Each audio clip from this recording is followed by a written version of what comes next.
What is going on, fellas? I just got a brand new bike that I've been pretty impressed with, and for being a dual suspension bike, the price point may surprise you. Let's talk about it. This right here is the Puckipuppy Boxer ST, and for being priced at $1,250 with the discount code AK50, it's got quite a few features. Before we talk any more about the e-bike, I gotta show you guys this new bike rack that I got that is also sold by Puckipuppy. I used to always just drape my bike over the tailgate, but it wasted a whole bunch of space in the bed of the truck, and it was just so tiring, especially with how heavy e-bikes are. So I got this thing, and it's an absolute complete game changer, especially if you have a second e-bike. Second e-bike fits right there.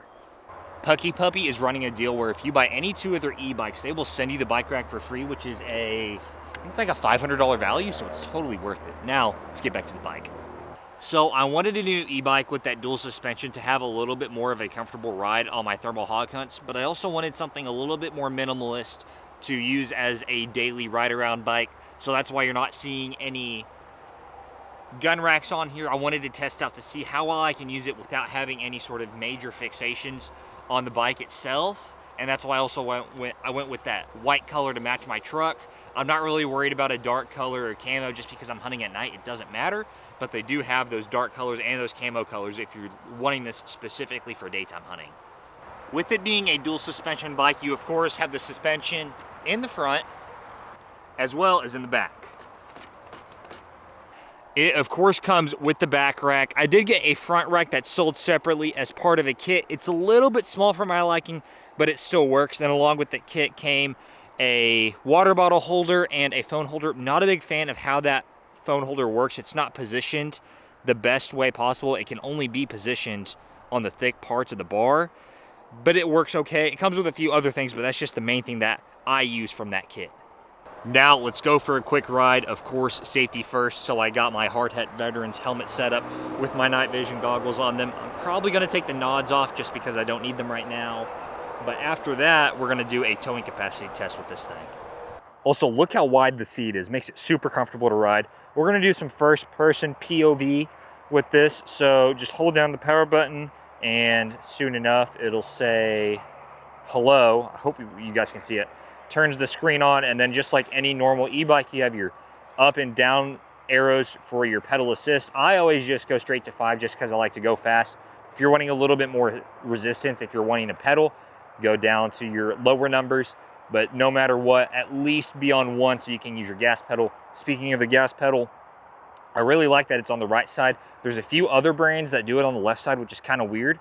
The right side, it just makes it feel more like a traditional side-by-side.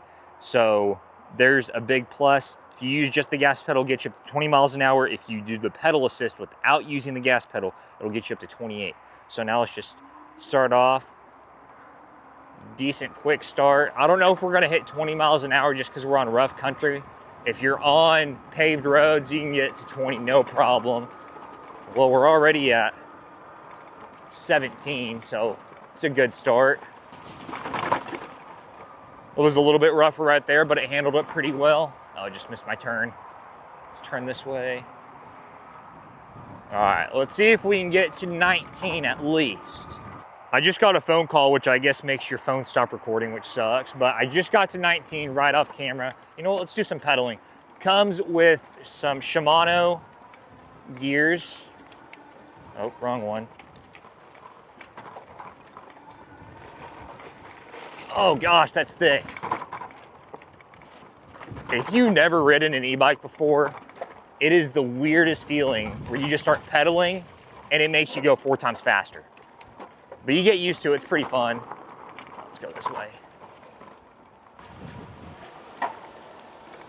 Oh man.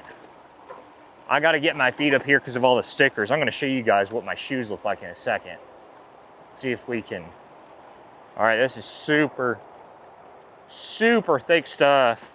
Wow, I did not know it'd be this thick over here. I'm trying to shift gears, but I can barely do that with how thick the stuff is. Oh my gosh. Oh, I'm going through these stickers again. Huh. Well, I'm not going that way again. Got some mesquites, hopefully I don't pop a tire. Well, that right there was the ultimate test. It bogged down a little bit.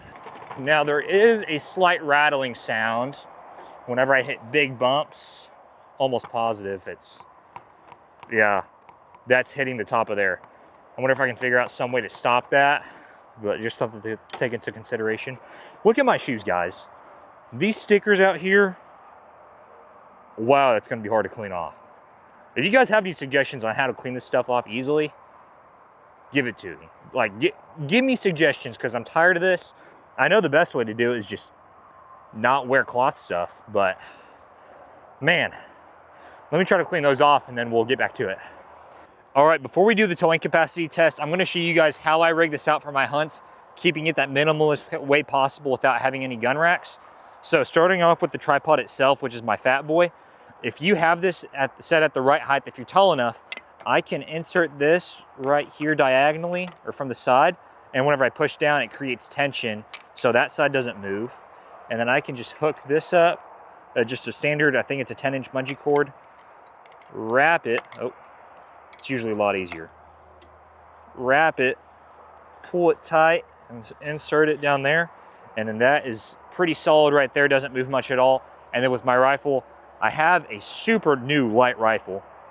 It's the brand new AR-10 from Crown Precision. This thing is almost entirely carbon fiber. I'm gonna make a full video about this thing soon if you're into it. But carbon fiber buffer tube, carbon fiber grip, carbon fiber handguard, and carbon fiber barrel. So being a 308 AR-10 is extremely light, and I have my Adder V2 1280 on there. Have a little bit of a heavier can. It's the Magco EDS 30L, but I absolutely love the color match with that burnt bronze, and this is 100% the quietest can I own. And then with a rifle that light, I just throw it on a sling, throw it on my back, and I am good to go. And then I don't really deal with having a trailer until I'm done shooting and I'm pulling pigs out, and that is where this comes in. So this right here is the Vevor trailer. I think it holds 175 pounds. I have a discount code for it. I'll have that linked down in the description. And it's been doing great for me. I've towed a 200-pound pig with this. I've towed 250 pounds of corn on another e-bike. Now I have another 250 pounds of corn to simulate taking corn over to a feeder area that's too hard to get to with a side-by-side, or just to see if this can tow 250 pounds of some sort of animal that you take. So let's get into it. All right, we got 250 pounds of corn strapped down, connected to the e-bike. And now I'm really interested to see how well this actually performs, because 250 pounds is quite a bit. Oh, let's see here.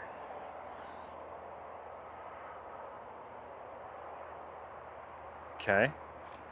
We are moving. I'm gonna do just gas pedal right now and see how well it does without any pedal assist. Okay. You can definitely feel that you're pulling something.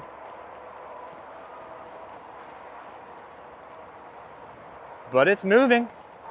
We're at 9 miles an hour. Once again, really thick grass. We're going on a slight slope right now.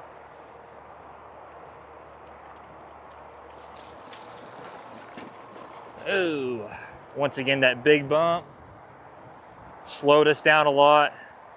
All right, let's do some pedal assisting. All right, we just hit 11 miles an hour with the pedal assist. 12, so that's not bad. And it's not that hard to pedal either, in case anybody's worried about that. Looks like we're maxing out at 12 miles an hour, but hey, that's not too bad. I'll give it that.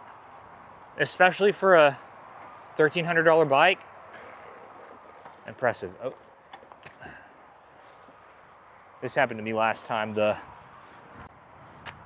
another spam call. I get so many spam calls. I don't know what the deal is. This move forward. Let's hope that stays there. But if I did get a work call, I'd be taking that instead of doing this, which, by the way, guys, I am a real estate agent in the DFW area, East Texas, Northeast Texas. I specialize in land sales, but of course I'll help you with your residential needs. So if you have any sort of home that you want to buy or hunting property that you want to buy, my information will be down in the description. Slight downhill, we're going 12 miles an hour, almost 13, just on the gas pedal. So that's pretty good. Oh wow, 15 miles an hour. I didn't even notice we were going that fast. All right. That pleasantly surprised me. All right, guys, let me know what you think about this rig down in the comments. Do you think it's priced perfectly with the amount of features it has? Also, let me know if you have any suggestions on turning this into the ultimate sleeper hunting build that still just looks like a normal e-bike. I'm always down to hear some more tips and tricks. But anyways, if you haven't already, make sure to like, subscribe, share this with your buddies. If you want one of these, use the code AK50 with that link down in the description, and it will save you $50. And I'll catch you guys in the next one. See ya.